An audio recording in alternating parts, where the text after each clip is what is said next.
Olá! Agora vamos passar para a lista de exercícios do conteúdo de rentabilidade.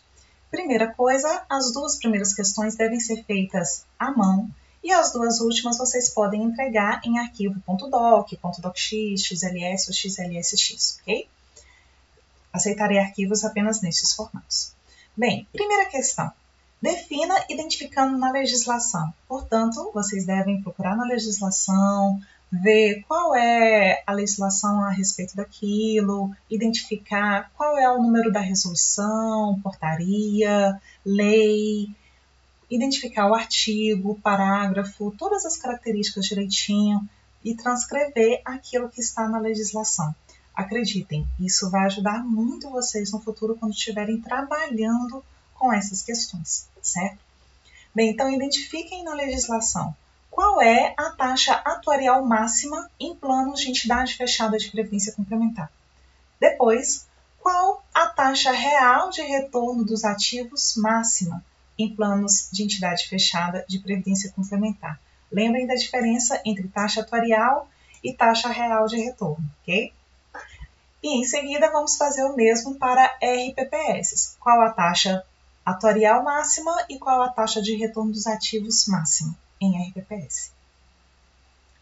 Em seguida, descreva o que poderia acontecer com o valor das contribuições dos benefícios da reserva matemática quando a taxa de retorno dos investimentos é menor que a taxa atuarial, ou seja, o que se observou foi menos do que aquilo que se esperava, ok? Menos do que a taxa atuarial.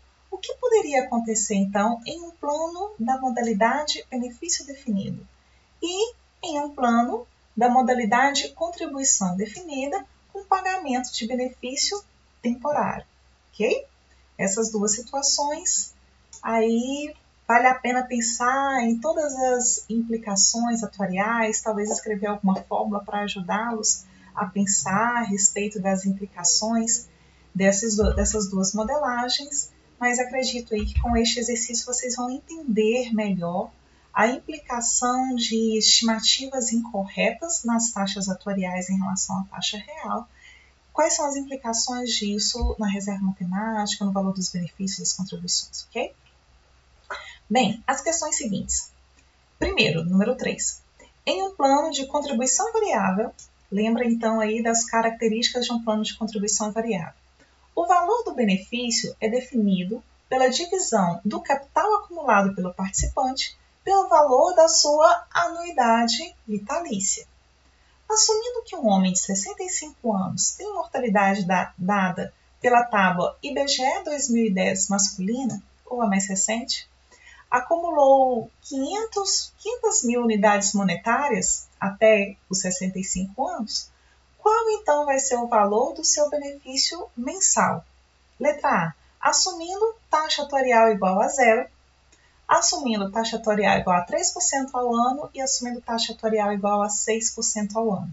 Lembrem-se que essas taxas atuariais elas devem ser incluídas aqui no cálculo do valor da anuidade vitalícia. Ok. 4.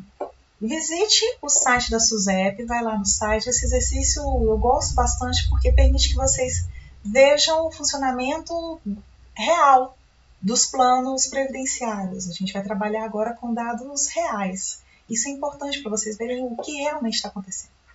Bem, então, visite o site da SUSEP, lá em Serviço ao Cidadão, Cálculo PGBL e VGBL, vocês vão ver que tem uma lista com todos os PGBLs e VGBLs que estão cadastrados na SUSEP. E tem várias informações sobre esses planos. Seria bem interessante que vocês brincassem um pouquinho nesse site, descobrindo aí algumas das características do plano, vendo o que é mais comum, o que é menos comum.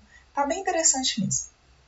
Bem, então simule um PGBL ou VGBL, clica lá para ver as características dele, com pelo menos um ano de existência. Eu peço aqui pelo menos um ano de existência para que a gente tenha histórico de rentabilidade, ok? Senão, um plano que acabou de ser criado não vai ter aí todo esse histórico, vocês teriam dificuldade de fazer atividade.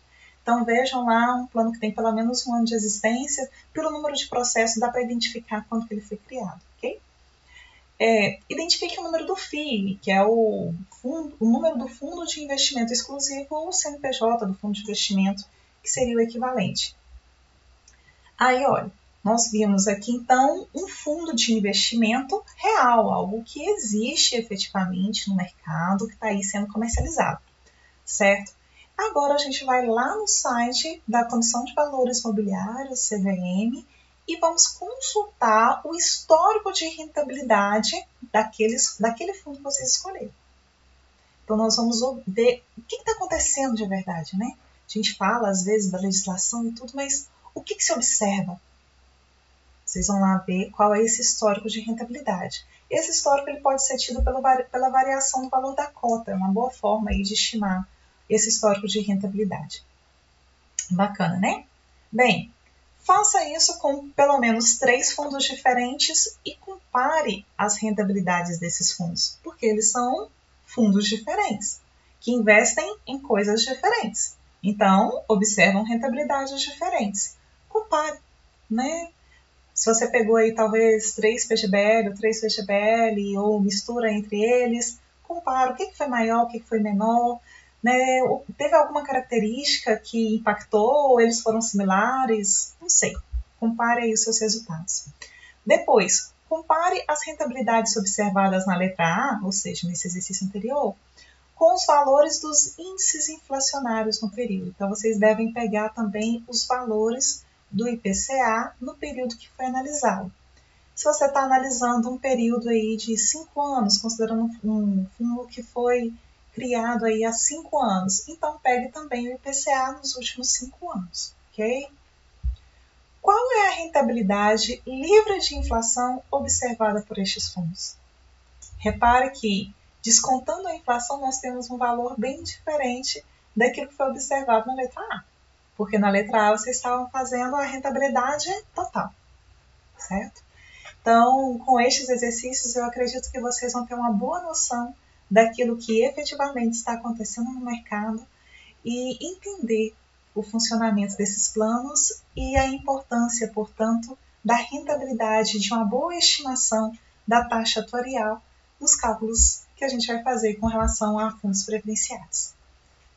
Até mais e por enquanto é só.